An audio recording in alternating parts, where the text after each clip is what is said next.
This is how people of many ethnic groups prayed in ancient times.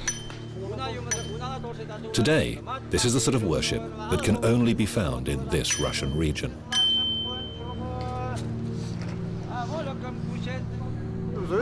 We were not allowed to worship in Soviet times. People like us who did were put on trial. We hope our open-air prayers will avert floods, earthquakes, and man-made disasters. Services like these are rooted in ancient history. These words were first spoken nearly 1,000 years ago, but the worshippers gathering here now are thought to be Europe's last pagans.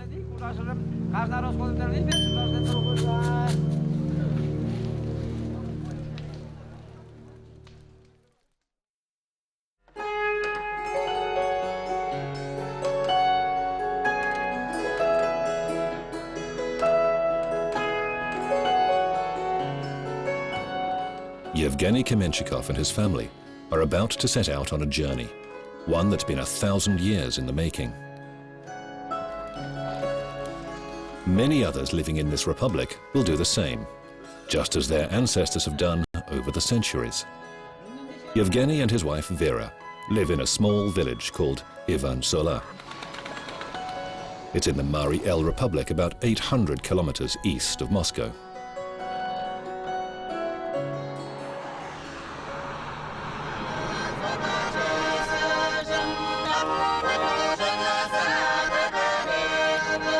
The Mari live in Russia and are of Finno-Ugric origin.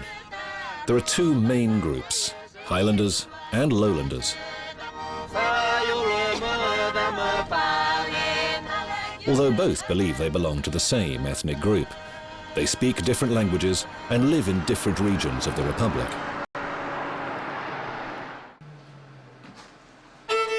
These people spent most of their lives behind desks in the city. Eventually, the monotony is too much, and they decide to take a trip to get away from it all. Dozens of like-minded folk find one another through an internet site. Calling themselves the Romas, they explore their land and study its history. This adventure will take the traveling local historians to the most mysterious places in the Mari El Republic. Mari historian Eric Yuzikane joins the nomads on the freeway as they leave the city. He's promised to show them the most fascinating routes on the map. Hello! Hi, haven't seen you for ages. Where did you bring this cold from? It was -1 Celsius yesterday, and now it's -18. Could you please show us our route? We go here, and then we will stop a few times. Then we have to go off the roads here. You're so extreme, coming here in such cold weather. Now we're going to try to reach the most interesting places. Our chief destination is the topmost point of Mari El, where we will look for chasms and karst caves.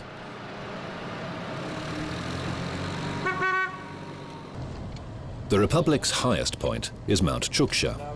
Only a few people have succeeded in reaching its peak. It's thought that this mountain often leads people astray. During this expedition, 3 vehicles lost their way. The drivers went missing, and the walkie-talkies weren't working.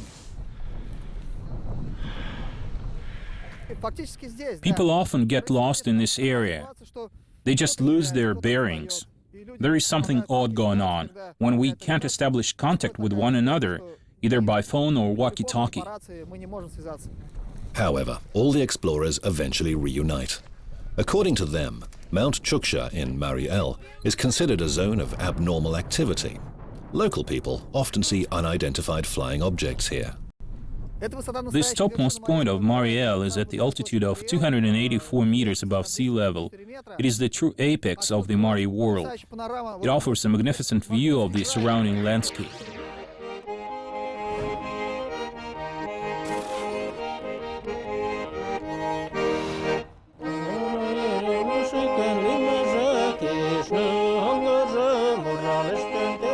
On the eve of the All-Mari prayer service, Vera and EVGENY KAMENSHCHIKOV visit Yoshkar-Ola, the capital of Mari El. The KAMENSHCHIKOVs are musicians. They sing Mari folk songs to entertain urban residents with their traditional melodies. Centuries ago, Yoshkar-Ola was a fortress. Now it's an old town, but large-scale development has recently begun. A large swamp has been replaced with an embankment. Buildings looking like castles, complete with towers and ramparts, sprang up here just a short time ago. This is a kind of Renaissance, Mari style. This place has incorporated many aspects of Venice. And here we see a northern influence with Danish and Dutch elements.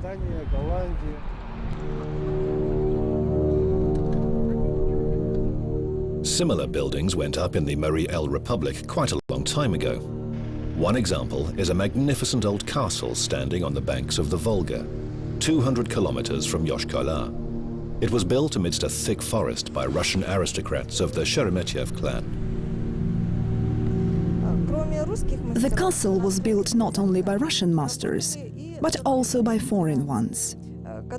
They too lent their style to the castle. Here you can see Baroque, Byzantine and Roman styles, as well as an old Russian style.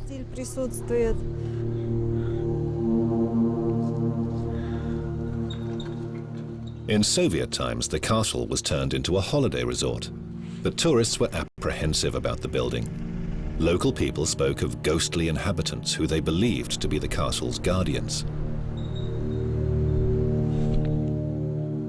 Today, the castle is as imposing as it ever was. The massive doors leading into hollow rooms still produce a sinister creak.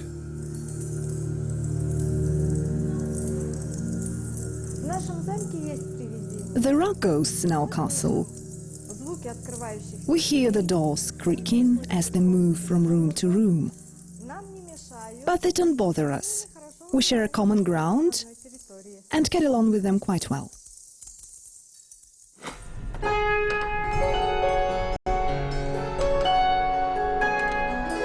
In the village of Ivan-Sola, where Yevgeny and Vera KAMENSHCHIKOV live, everybody is getting ready for the All-Marie prayer service.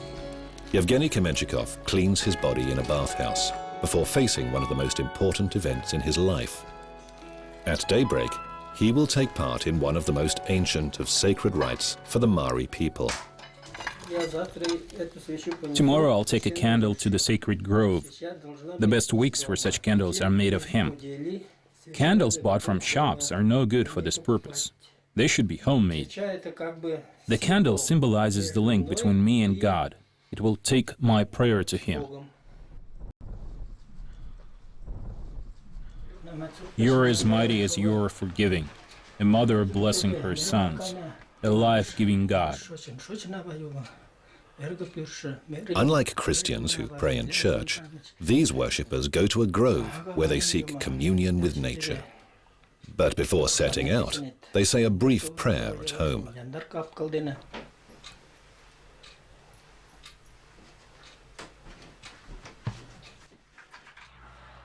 Everybody coming to the grove brings domestic waterfowl with them. They serve as food for both the gods and the people. Yevgeny KAMENSHCHIKOV has decided to sacrifice the fattest goose in his household. The Mari regard geese and ducks as symbols of harmony between three basic elements. These creatures walk on earth, swim in water, and fly through the air.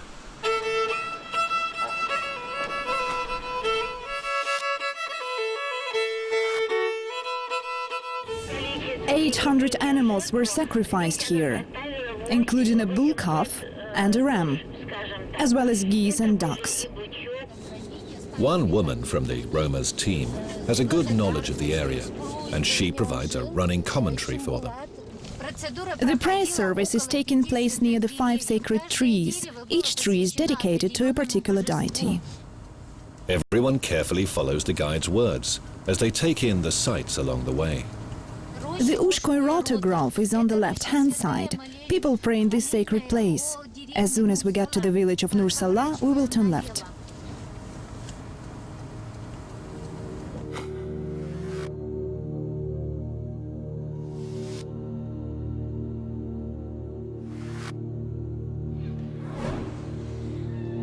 The special day that the KAMENSHCHIKOV couple has been looking forward to has arrived at last.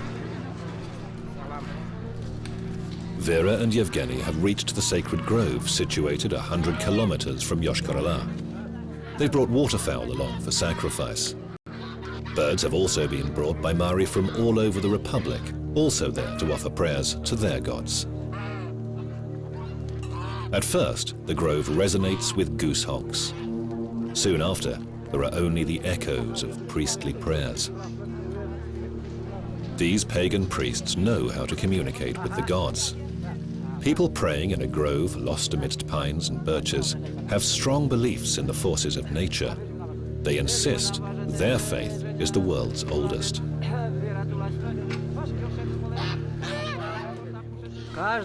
People come with what we call sacrificial waterfowl, bring their anxieties and grievances along too. They discuss their problems with the priest and communicate by means of this tree. We pass their requests and wishes on at this table. Enormous pots are suspended over bonfires that are lit side by side with the altars. They're used to make porridge and a ceremonial meat broth. Take a look, the ducks and geese are boiling here. They break up the bread into chunks and toss the pieces into the fire. The bread, pancakes and cheese have been brought by worshippers. This is how people in Russia worshipped before the arrival of Christianity. The Mari have prayed the same way to their gods for several millennia. All these people are offering prayers to many gods. 5 spots have been set aside for bonfires in this grove, for example. In this one, they pray to the god Shochinava. They are asking for his grace in childbirth and happiness.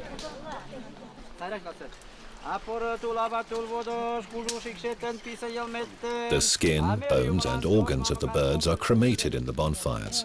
It's forbidden to take any leftovers from the sacrificial offerings from the grove.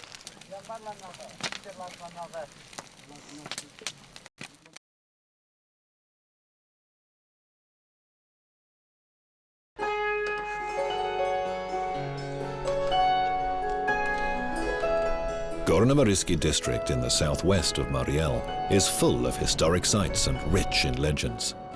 But the shortest road there ends on the shore of the Volga, the great Russian river. From here, a ferry's needed. Local pigeons have even memorized the boat's schedule. There's a flock that regularly hitches a ride from one shore of the Volga to the other.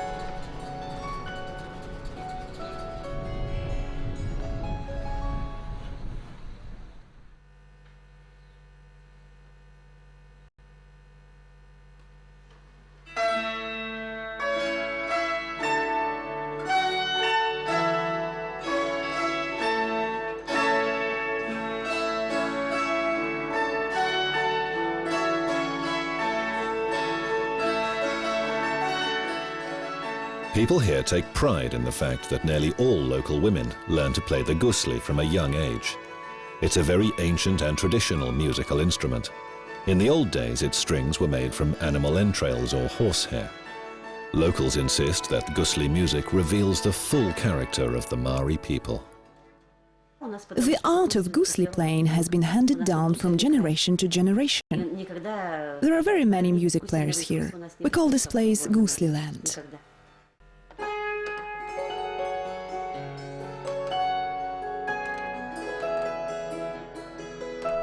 Arktusheva is a well-known village in Mari El. The road that ran right through the village used to be called the Shackle Road. It was the route where convicts clapped in irons were taken on to Siberia. As a result, it was also named the Siberian route. This road formed a link between Russia's capital and its Siberian part. Thus, it connected the country's western and eastern regions. Russian poet Alexander Pushkin once traveled along it. It was used by stagecoaches. Leonid Kubekov has been at the head of the Gorno-Marisk district for several years. During this time, he's been able to restore a dozen historical landmarks. We Mari from the western bank of the Volga are not great in number. There are only 50 or 60,000 of us in the world. That is why we seek to stick together in order to safeguard our language, culture, and of course, the land where we live. The Pepkinst burial site is the only one of its kind in the Gorno-Marisk region. Cattle breeders of an Indo-Iranian tribe were buried here in the 2nd millennium BC, the time when the Egyptian pyramids were built. When excavation work was over, scientists restored the burial place to its original appearance. 28 men between the ages of 18 and 25 are buried here. There was also a woman and a man who was 45 to 50 years old when he was buried. We think he was a blacksmith. Those men had died in battle. Arrowheads have been found in some of the skeletons. The skulls of other men were fractured with an axe.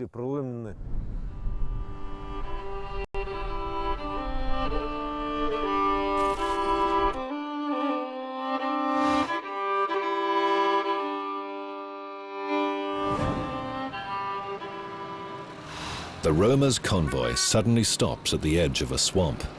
It's too dangerous to drive any further. The travelers spend a good deal of time walking around the frozen silt. When they manage to measure the swamp's depth, everybody realizes that attempting to cross the swamp is out of the question. We can't go any further here. We will have to look for another route. The ice over the Yurovka River is too thin, and there is 1.5 meters of water underneath it. However, another road makes up for their misfortune. It leads to what for centuries has been known locally as the Fortress Mountain. The Mari people who lived here a long time ago used it as a hideout against intruders. Legend has it that the Mari people were terrified of being caught by the Ovd, forest creatures covered with hair who had chosen to settle in the mountain's caves. The Ovd were black-haired women with enormous breasts. If they felt their breasts were a hindrance when they were on the move, they slung them over their shoulders. They had little contact with the people. Everybody was afraid of them.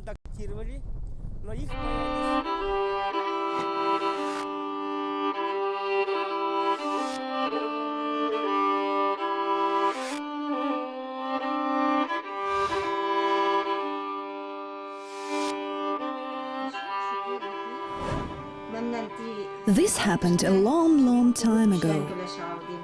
There were large forests with tall trees where we live now.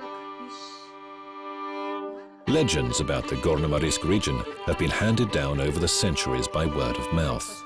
Tamara Petrova knows a great many ancient stories relating to the Mari people. One of them tells the story of an old oak tree.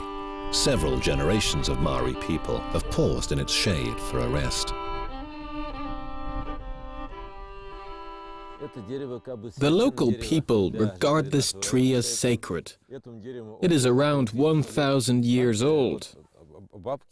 Old healers living in this village say the oak tree used to help make women fertile and restore the male libido. This giant of a tree is 7 meters thick and more than 30 meters tall. Some scientists believe the Mariel oak is Russia's oldest. A medieval Mari city is found several kilometers away from the ancient oak. In the Middle Ages, the Mari sought protection from invaders by building their settlements in out-of-the-way places. One of them is high on the bank of a river in the Gorno-Marisk district. Natural obstacles provided protection for the inhabitants of these fortifications.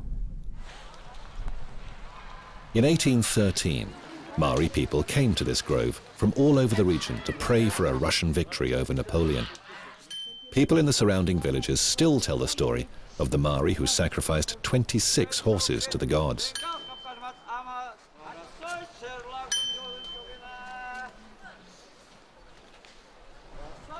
Now it's time for EVGENY and Vera KAMENSHCHIKOV to join other worshippers at the All Maria prayer in appealing to the gods. They do so to the singing of an axe that has touched sacrificial animals. This is followed with a meal shared by all those taking part in the ritual. Giving out food from enormous pots serves to bring the Mari people together. According to their beliefs, all these people get closer to the gods by eating in this way. Mari people from all over have come here, even those living in Moscow and St. Petersburg, Sochi, everywhere in Russia, try to be here for this prayer service.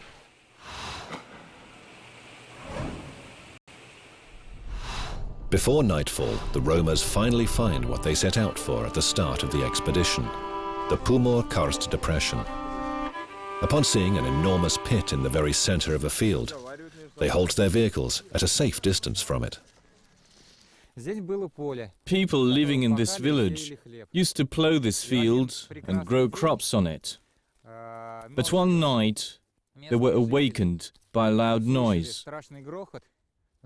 When they came here, they were surprised to see a large crater in the middle of the field with some water at the bottom. Scientists have found a subterranean stream beneath the depression. When it erodes the top layer of the soil, the ground sinks. The slope is very slippery and very steep. I get scared at times. I might be buried by sliding rocks, a prospect I don't particularly relish. Okay, I'm almost there now. There is no water here.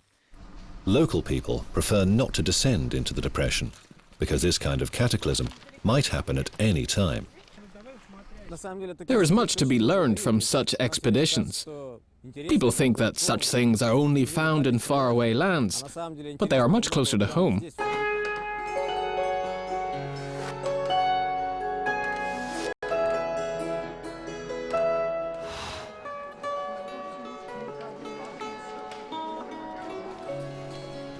Yevgeny KAMENSHCHIKOV was pleasantly surprised, just as he and his wife Vera were about to head home after the service. Evgeny, good sir, come here for a moment.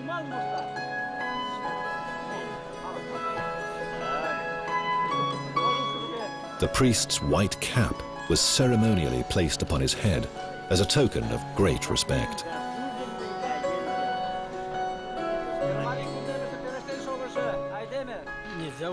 Now I'm not able to keep a low profile or stand on the sidelines. I will have to be directly involved in the prayers. Ordinary people cherish hope. They will look to me with hope and heed my words as I express their sentiments in front of the sacred tree. I wish you good health and happiness.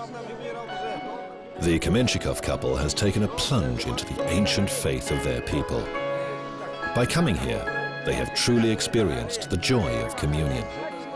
They hope it will stay with them for the whole year, until the next prayer service that will once again bring the Mari people together.